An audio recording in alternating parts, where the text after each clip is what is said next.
नमस्कार, जय माँ शारदा। श्री अकाया वैदिक एस्ट्रो में आपका स्वागत है। मैं हूँ पंडित श्याम भारद्वाज और आज मैं उपस्थित हुआ हूँ पितृपक्ष।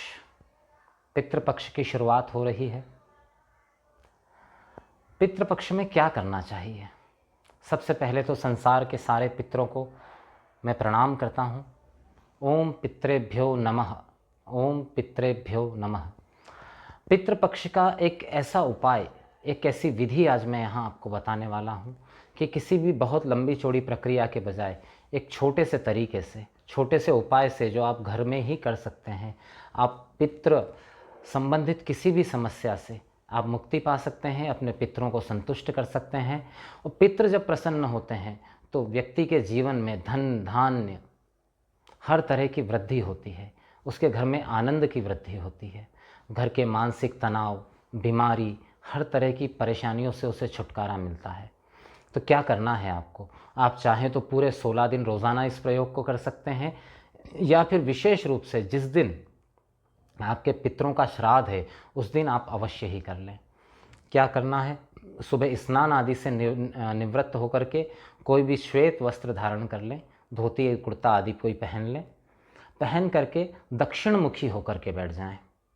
दक्षिण मुखी होकर के अपने सामने कोई जल का पात्र रख लें। अगर बड़ी सी कोई थाली हो, चाहे कांसे की हो, पीतल की हो, अगर ये उपलब्ध ना हो पाए तो स्टील की थाली भी आप रख सकते हैं। इसको रख लें, इसके अंदर थोड़ा जल भर लें। अगर गंगा जल घर में है तो थोड़ा सा गंगा जल भी उसके अंदर मिक्स कर लें।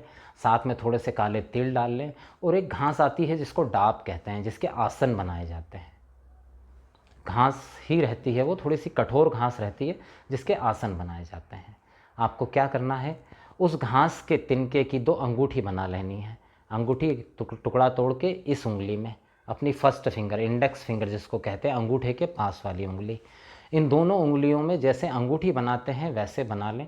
बनाने के बाद में जैसे हम अर्घ देते हैं, हाथों को ऐसे कीजिए, जल उठाइए ऐसे हाथों से और सामने की तरफ अर्घ दीजिए। जितने पितरों के नाम आपको पता हैं उन सब के नाम सहित हर पितर का 11 बार तर्पण करना है।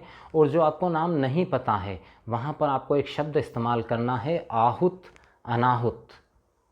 मतलब जिनका मुझसे सीधा संबंध है वो भी और जिनका सीधा संबंध नहीं भी है, उन सभी के मोक्ष की मैं कामना करता हूँ। उन सभी के मोक्ष के लिए मैं ये तर्पण करता हूँ। ये कर लीजिए। ये करने के बाद में एक पितृ मोक्ष स्तोत्र आता है, पितृ मोक्ष स्तोत्र, इसका पाठ कर लीजिए। ये पाठ हनुमान चालीसा जैसा एक छोटा सा स्तोत्र है। इस स्तोत्र का पाठ कर लीजिए। अगर आप नित्य करते हैं पूरे 16 दिन तो सर्वश्रेष्ठ रहेगा आपके लिए। इसको नित्य अगर आप पाठ करते हैं तो ये आपके भविष्य के लिए, क्योंकि सिर्फ 16 दिन ही आपको करना है, इसी में आपके पितरों को शांति अनुभव होगी, उनका आशीर्वाद आपको प्राप्त होगा और आपके जीवन में चली आ रही बहुत सी समस्याओं से पितर आपकी रक्षा करेंगे।